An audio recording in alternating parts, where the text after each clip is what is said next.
Hello everyone, hope you're all doing well and staying safe. Welcome to today's webinar on CCPA compliance, getting ready for enforcement. I assume that most of the people joining us today are from the US, so I'd like to wish you a very good morning or good afternoon, depending on where you're logging in from. This webinar is going to be interesting to anyone who's curious about the California Consumer Privacy Act or CCPA. July 1st is going to be a monumental day when it comes to privacy laws in the United States. It's the day that the CCPA will be enforced. For the very first time in the US, we are going to have a comprehensive consumer privacy framework that applies to a general population. Now, we've already had compliance mandates such as PCI DSS, HIPAA, and GLBA, but these apply to data privacy concerns within specific industries. The CCPA will, however, apply to any California resident and empowers them with certain rights and privileges when it comes to their personal information.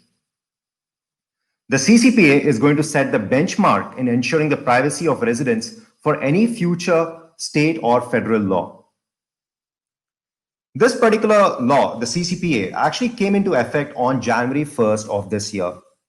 What this means is that companies were already expected to have in place the processes that were necessary to comply on January 1st itself. After enforcement date on July 1st, the Attorney General's office is going to enforce this as a law. So any violation will be taken very seriously after July 1st, and the AG's office will levy penalties. Consumers can also have a legal recourse for any privacy mishap. And just to show you how serious the AG's office is, just take a look at this slide over here. This is a quote from the Attorney General Xavier Becerra. If they're not operating properly, I will descend on them and make an example of them to show that if you don't do it the right way, this is what is going to happen to you. This was said just a few months ago in December 2019. So CCPA compliance is going to be extremely important for organizations that do business in California. Not only does the CCPA give consumers new rights and privileges, it also makes it necessary for organizations to put special emphasis on security and privacy controls. This becomes even more critical as organizations adopt new technologies. Because just think about it for a moment. From a business standpoint, adopting all these new technologies enables you to serve your customers better. No doubt about that. But it also increases the number of vulnerable loopholes that hackers can exploit. So, to protect the privacy of consumers, to ensure the security of the organization, and to avoid unnecessary penalties, it's important that businesses comply with the CCPA. Another point here, even though the Act mentions California, it applies to most organizations across the US, as it's applicable to any organization dealing with data of a consumer in California. Well, I've already spoken for 3 minutes now, and I'm yet to introduce myself. Can you believe that? My name is Ram Vaidyanathan, and I'm a cybersecurity specialist at ManageEngine. I've been with ManageEngine for close to 6 years now. As part of my role, I research about the latest cybersecurity attacks that have afflicted companies and the new tools that cybercriminals are using to get their hands on sensitive information.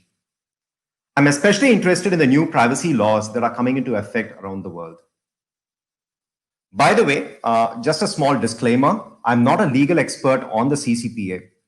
At ManageEngine, we develop cybersecurity solutions that help you adhere to privacy laws. So this webinar will be from that perspective. For legal advice and how the CCPA will actually apply to your company, it's always better if you consult a law firm. If you'd like to get in touch with me about anything once this webinar is over, that's absolutely fine. My email address is right there on your screen. It's ram.v@manageengine.com. It'll be great to receive an email from you, whether it's about the CCPA, other privacy laws, or cybersecurity in general. Let's now go over today's agenda. We'll first go over the Facebook Cambridge Analytica scandal and the events that unfolded over there. That was one of the primary reasons the CCPA gained so much steam. That incident tells you exactly why you need to take privacy so seriously. We'll then go over the basics of the CCPA, what rights consumers have, and the obligations of businesses. We'll also discuss some examples and use cases of what might be in store under the CCPA in the months to come. And then the very important question, how do you set up a data privacy plan? We'll see how IT teams can help an organization achieve this. We'll finally see how the right IT processes and tools will enable you to comply with the CCPA privacy mandates. So let's start with today's webinar. First things first, the Facebook Cambridge Analytica scandal. The year was 2014, and Alexander Kogan, a data scientist at the University of Cambridge, was hired by a political data firm called Cambridge Analytica. Kogan developed an app called This Is Your Digital Life, and it became available for use and distribution on Facebook. This particular app, This Is Your Digital Life, what it did was, it basically ran a survey for willing Facebook users and got information about their likes, dislikes, political views, religious views, their interests, and so on. Close to 270,000 Facebook users took this survey, and Cambridge Analytica paid these users between $3 and $5. So each of these users were paid between $3 and $5 for taking the survey. So far, so good.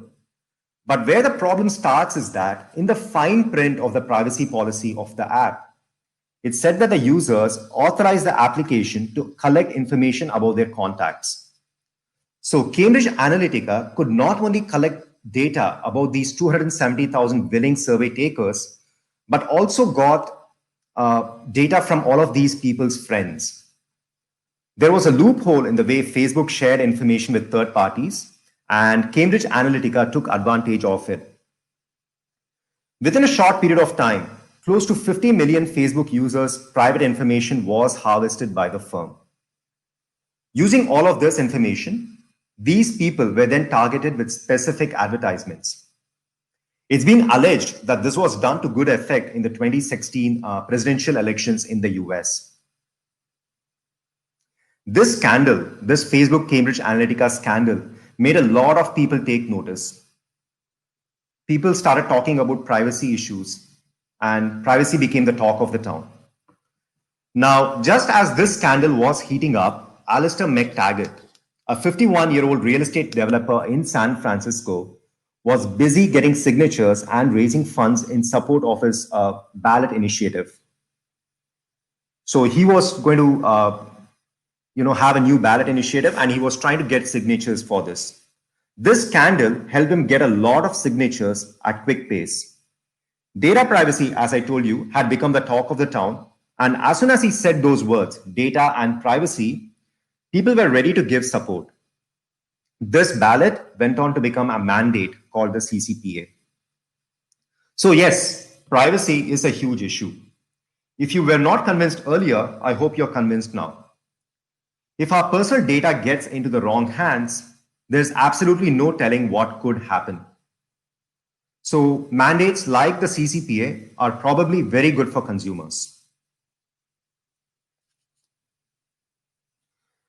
When it comes to the applicability of the CCPA, it's applicable to all for-profit businesses that operate in the state of California and satisfy at least one of these three conditions. So firstly, they have to be a for-profit business. Secondly, they have to operate in California. And the third condition is, well, they have to satisfy one of these three conditions. The company has to have an annual revenue of at least $25 million. 50% or more of the company's revenue should come from the sale of personal information of California residents. Or the organization should collect, buy, receive, share, or handle the personal information of at least 50,000 California residents, households, or devices. So take a look at these numbers, 25 million, 50% of the organization's revenue from the sale of California consumers' personal information, 50,000 California residents. So you can see that the CCPA is probably more applicable to the larger businesses than the smaller ones. The other thing that I would like to point out to you on this slide is, take a look at point number 2, sale of California consumers' personal information. And again over here, collect, buy, receive, share, or handle the personal information. So what is this personal information that the CCPA talks about? Just take a look at this slide. Personal information means information that identifies, relates to, describes, is capable of being associated with, or could be linked with a particular consumer or household. This is something that I've got directly from the text of the CCPA, from the actual legal document. So when it comes to personal information, we've got things like identifiers. This could include name, postal address, unique identifiers, IP addresses, email address, social security numbers, driver license number, passport number. So those are identifiers. You can also have commercial information such as personal property records, products or services purchased, or other purchase histories.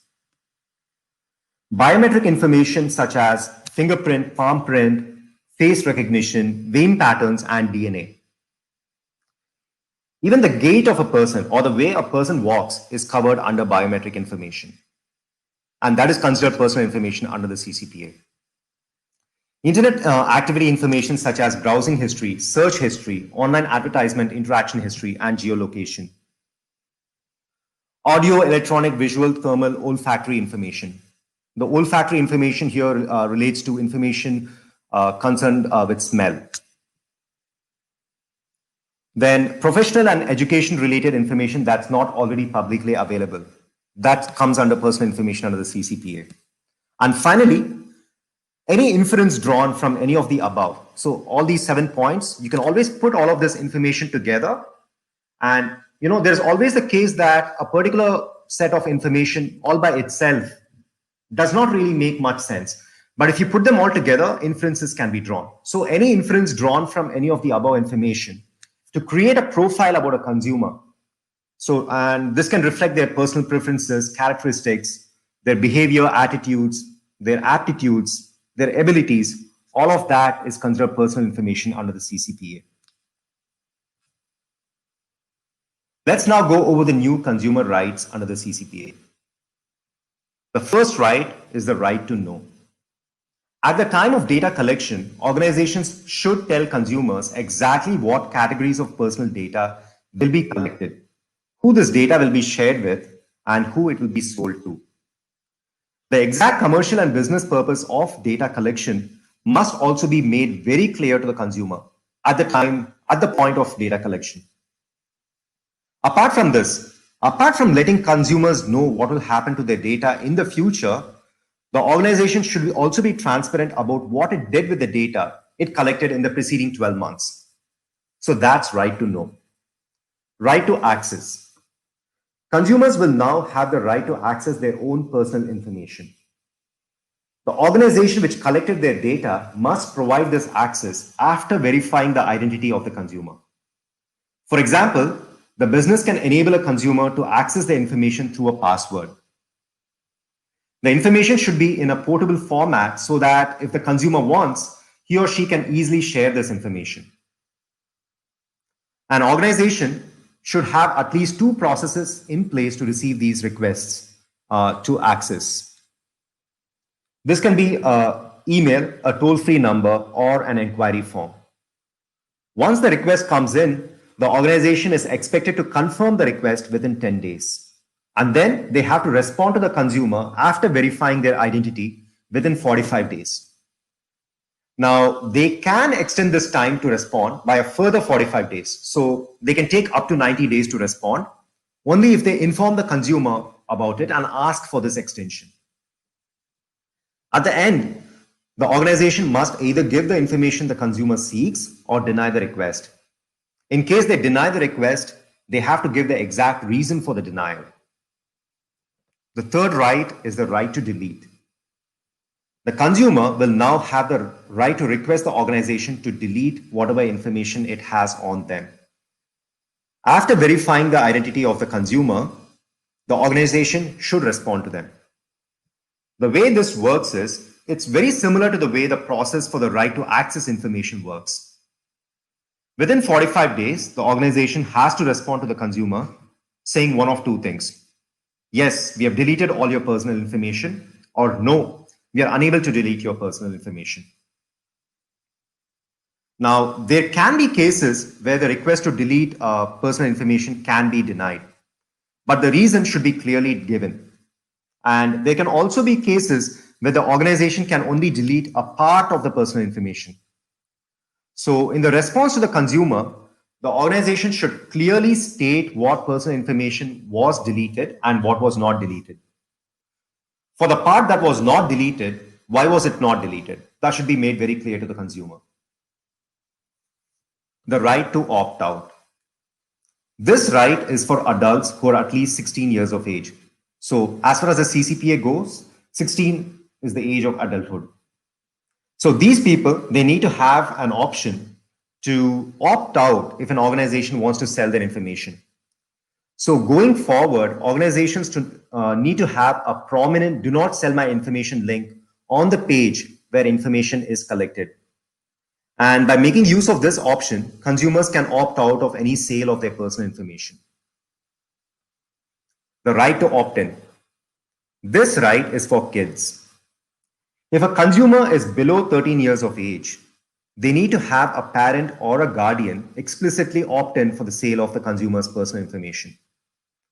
Consumers between 13 and 15 years of age can opt in themselves. So the point here is, for people who are below 16 years of age, there should be an explicit option to opt in. The right to non-discrimination. There can be no discrimination of consumers who exercise any of the 5 rights we just discussed. Even if a consumer decides to exercise any of their rights under the CCPA, the organization should provide the same price and quality for the goods or services that they would provide to anyone else who doesn't exercise those rights. However, there is a caveat here. Organizations may provide a financial incentive under certain circumstances. For example, a business may offer a different price or quality of goods or services to the consumer if that price or difference is directly related to the value provided to the consumer by the consumer's data. So there is a caveat here that we've got to be wary about.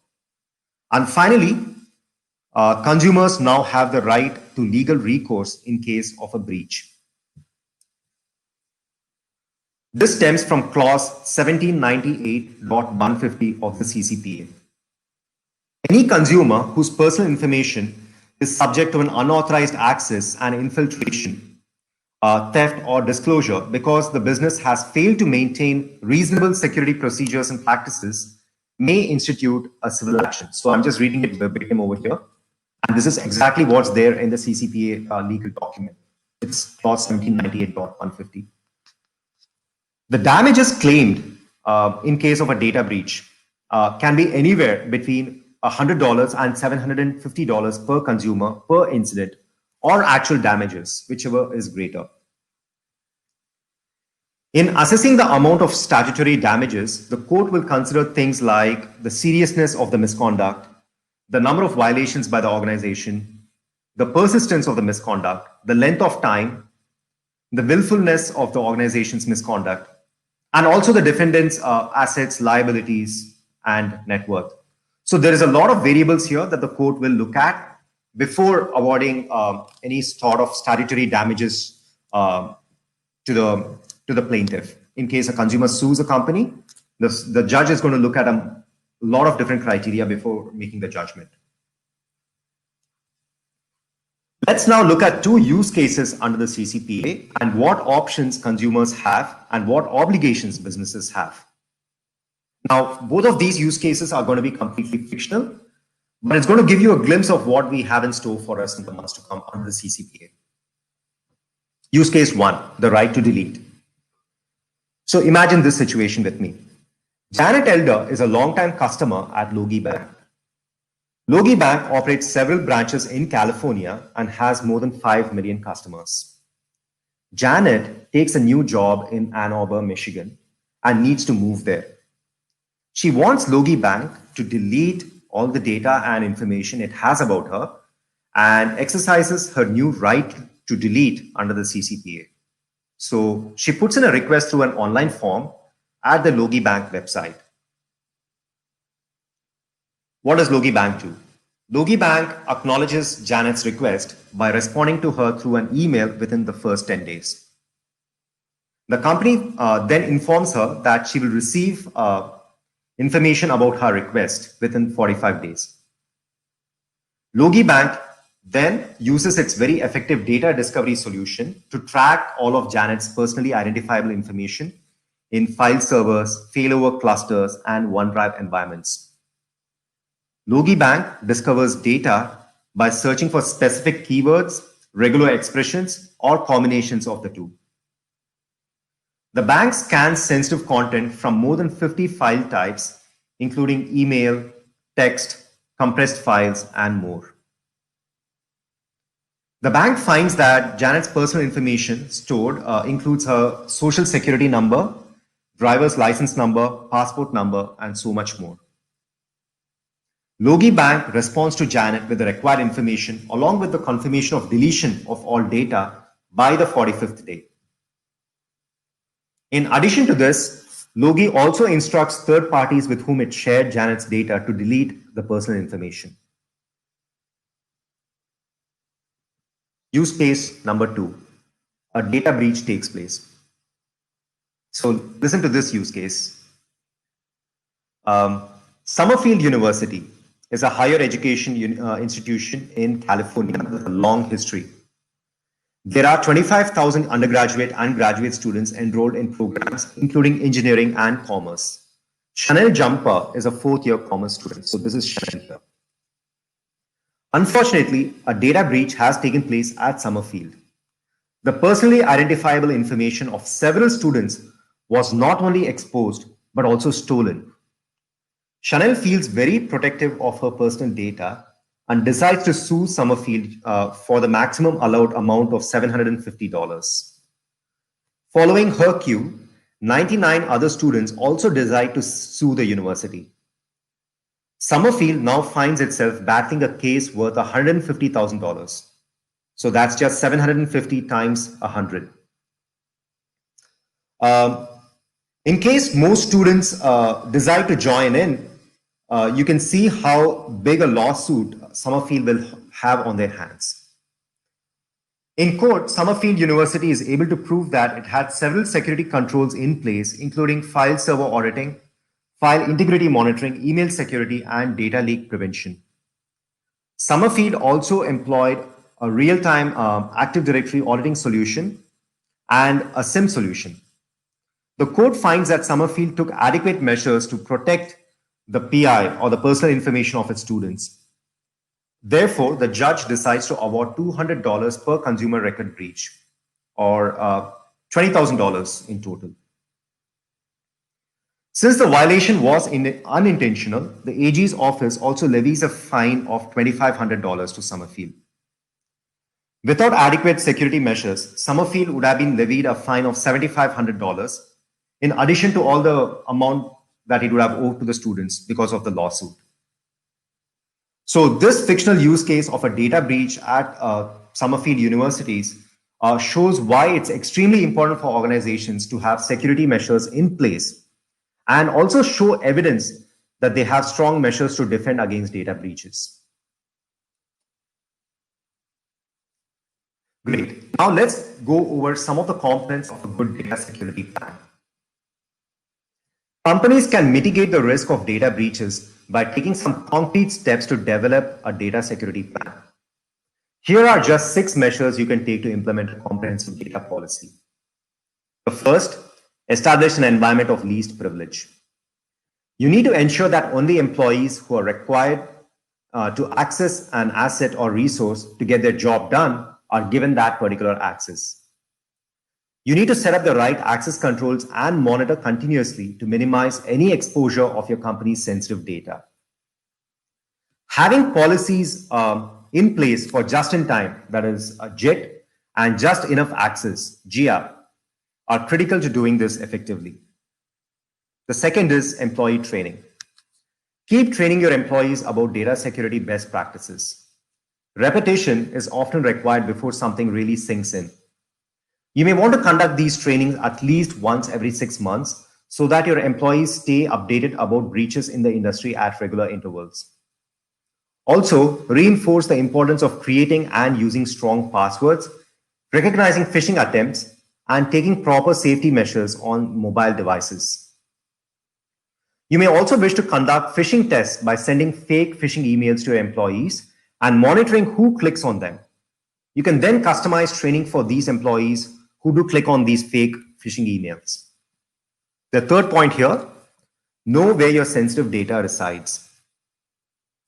Many organizations, big and small, don't know where their sensitive data resides. In fact, according to a 2018 study by the Ponemon Institute, only 12% of organizations knew where all their sensitive data resides. Can you believe that? So it's recommended that companies do a monthly check of sensitive data and the risks that are involved with that sensitive data. Apart from this, you also need to prioritize your most critical data and conduct a comprehensive risk assessment. Use the right detection systems. Another important data security strategy is to use the right detection systems to alert your IT team when there's an unusual activity around sensitive data. Systems can also be established to initiate automated remediation. Now, there are solutions available that enable you to collect security logs from multiple sources, including Active Directory, workstations, member servers, and network devices such as routers, switches, and firewalls. These solutions can also allow you to correlate activities across your network and establish a timeline of any incident. Threat intelligence, anomaly detection, and cloud security are much needed components of a good security solution. The fifth point here, employ threat intelligence. To keep up with the increasingly sophisticated avenues used by cyber criminals, make sure that you're keeping up with the latest and newest methods of attack. A threat intelligence module that lets you receive details about the latest types of attacks in real time can harden your data security posture. And finally, create a response plan. You can take all the preventive techniques or all the preventive measures rather. Unfortunately, data breaches can happen no matter how many steps you take to establish security measures. That's why it's also essential that you establish a data breach response plan to lay out the steps you will take in case of an event. Again, identifying the most sensitive information is key to determining where to focus your efforts on.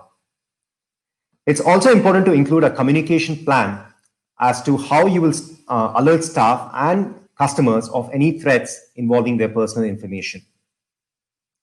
With data security policies and strategies in place, companies can take significant steps in building up a defense against cyber attacks.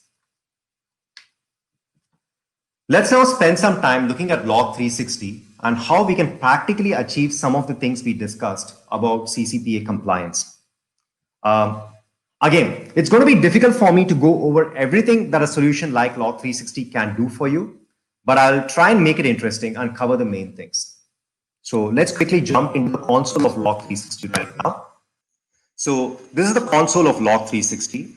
And as you can see over here on the left, Log 360 is a combination of different modules. We've got several modules here, each doing different things.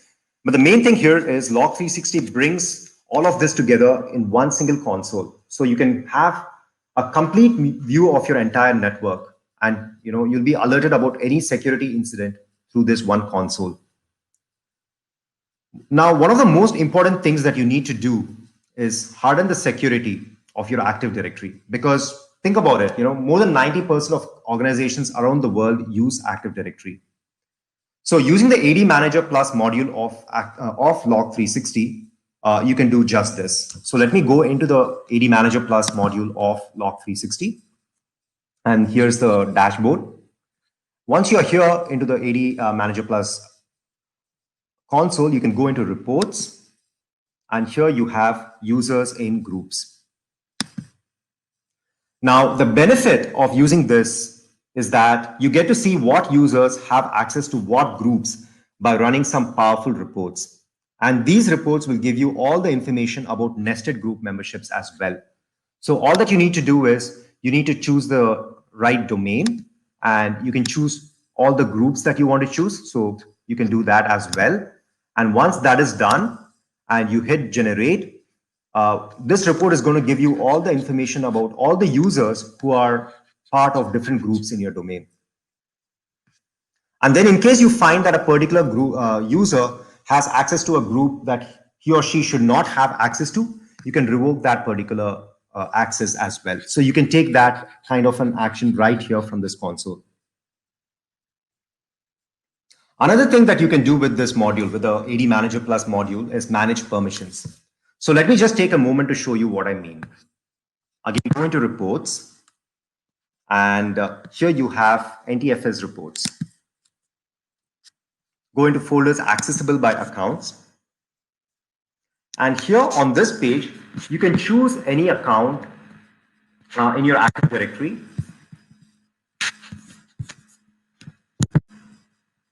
And specify the server in which you want to check. And again, you can get very granular. You can check for permissions down to all the subfolders. Just take a look at this. Permissions down to all the subfolders. And once you do that, you can also select the access type. What kind of access type do you want to run this report for? And using this information, you can see if specific users have access permissions in your environment. So this, by doing this, by running this particular report, you'll be able to see if you have already established an environment of least privilege. If not, you can take actions to revoke access permissions. So what we have seen right now are some powerful reports and intuitive reports about the status of your group access and permissions. But how about detecting malicious activity? What if new members are added to groups? What if permission levels change? You need to get alerts about this. The CCPA requires us to take the necessary action, review audit logs, and take steps to protect against cyber attackers.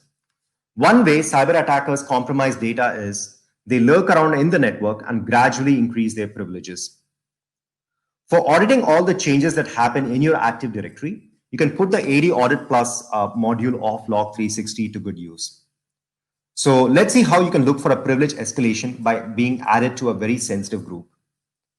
So to do this, let's go into reports. And here you have group management, recently added member to security group. Recently added members to security groups. And just take a look at this particular report here.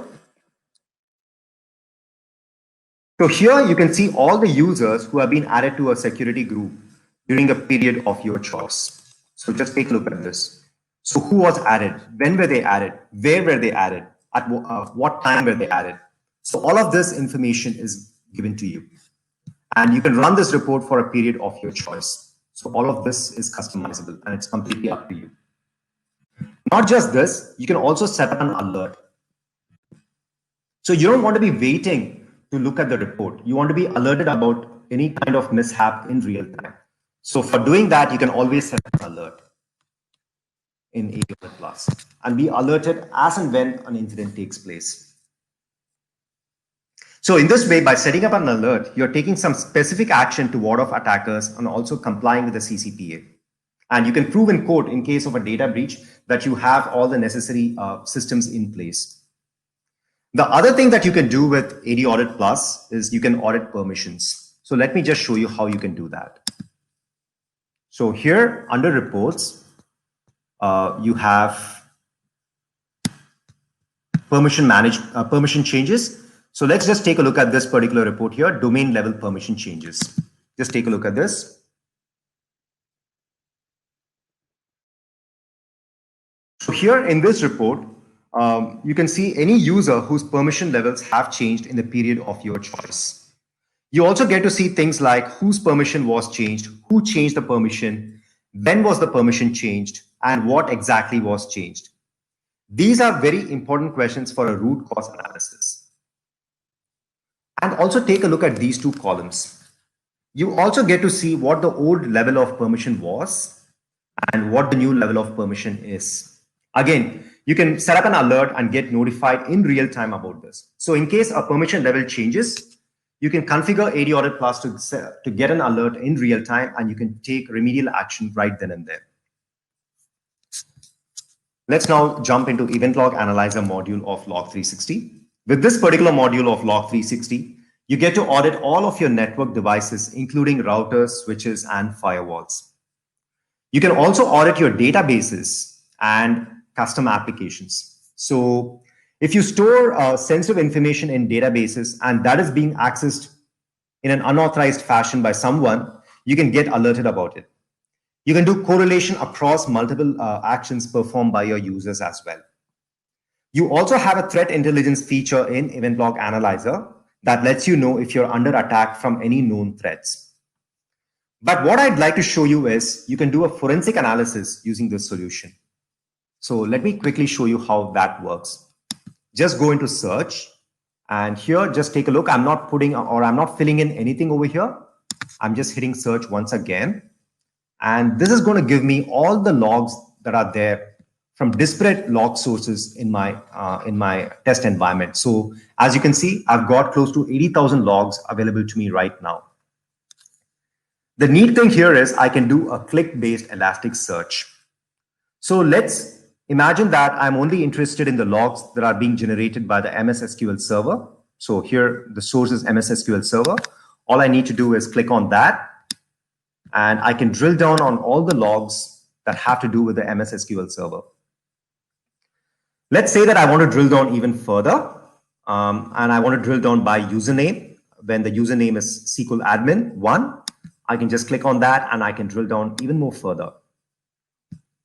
Let's say that I want to drill down even further. So let's say I'm only looking for logs where the severity is set to warning. So I can do that once more. I can just click on it and I can zero in on the logs that I really want to see.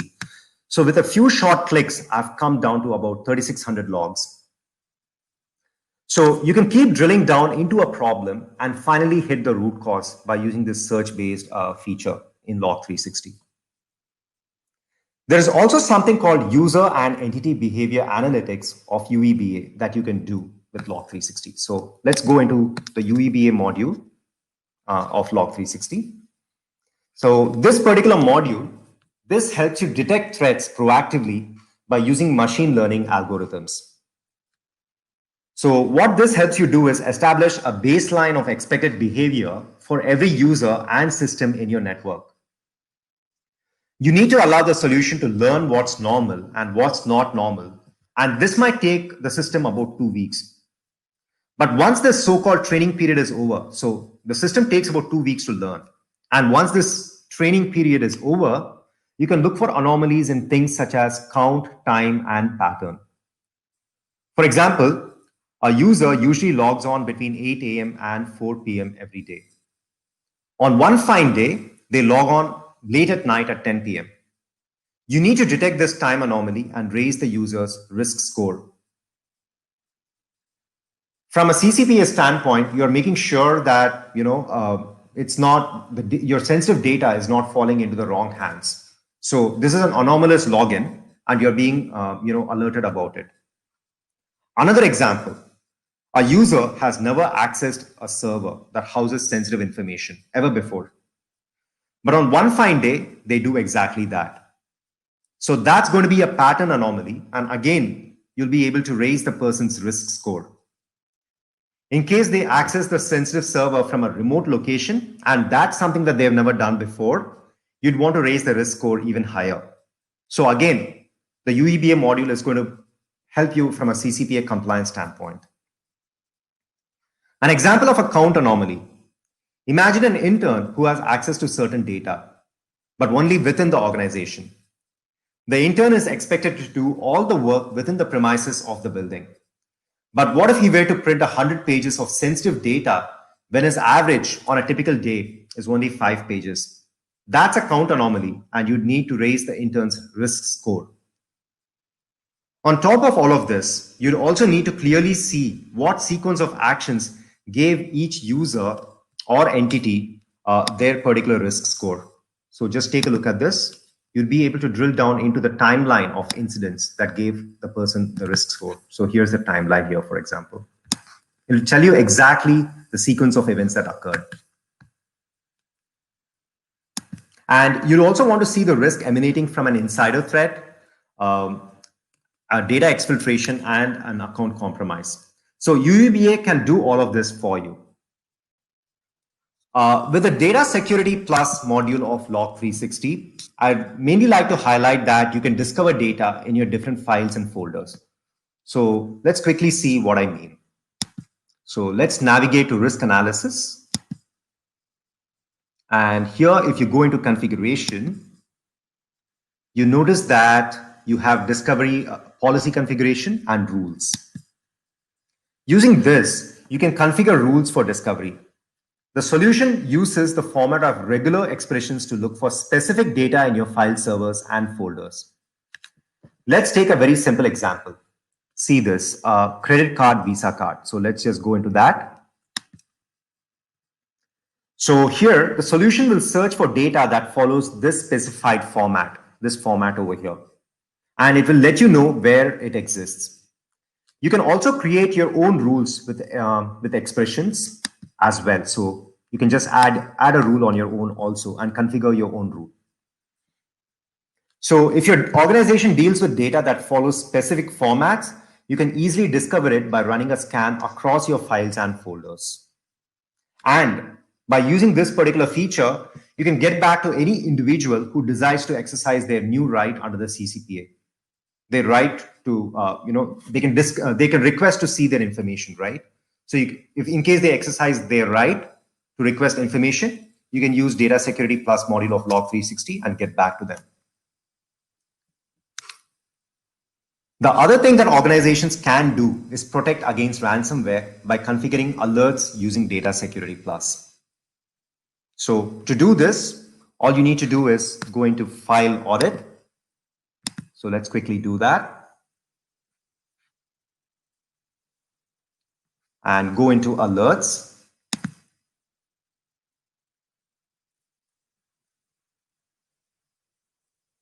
New alert profile. And here on this page, you can set up alerts so that you get to know whenever a known ransomware strikes your organization. Just give the alert profile name, a description, and a severity level. And under criteria, you're looking for known ransomware file types. So just choose file type in, and then you need to choose ransomware encrypted files. So you can just choose all of these known ransomware file types.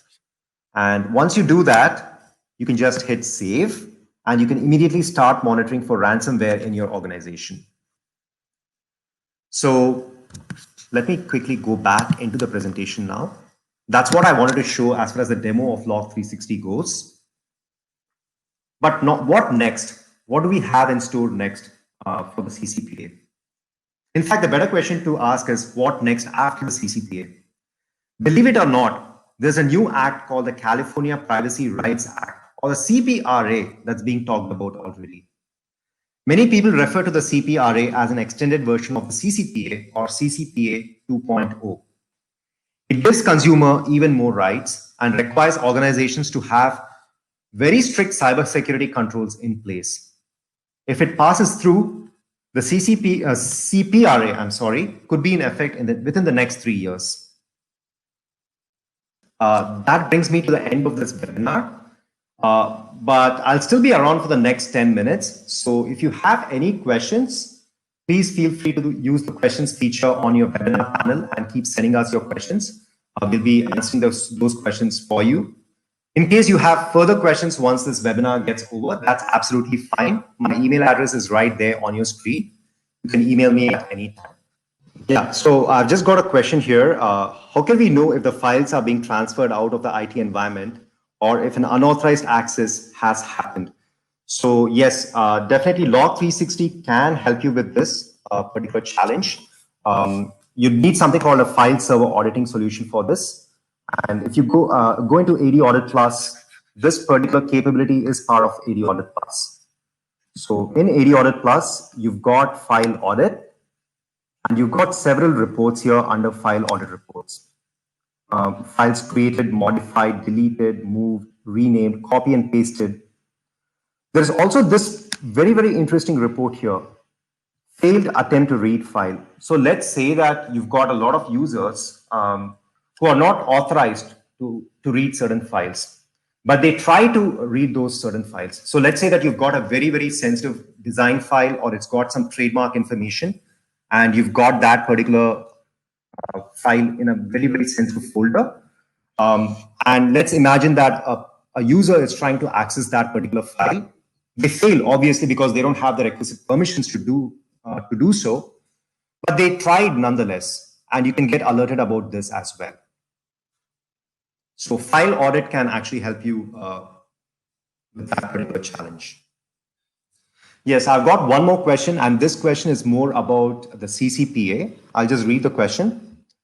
Some websites are designed where you are effectively forced to allow cookies that track you, or if you don't, they offer a crippled web page that's barely usable. This seems to be a violation of the CCPA. They don't give an option to opt out. What are your thoughts on this? Well, absolutely. It does seem to be a violation of the CCPA, because the CCPA clearly states that just because you exercise your right to opt out, so you're opting out of the cookies. Just because you opt out, you're not supposed to discriminate the consumer based on just this.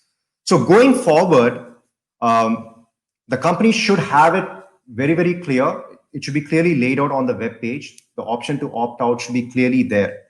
And, the companies are not supposed to discriminate consumers based on this.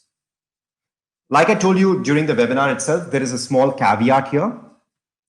In case the value to the consumer is directly related to the company collecting the data, then it is possible. But this particular case that you've highlighted, where just because a person is blocking the cookies and because of that they are getting a very shabby experience on the website, that's probably not going to be allowed under the CCPA.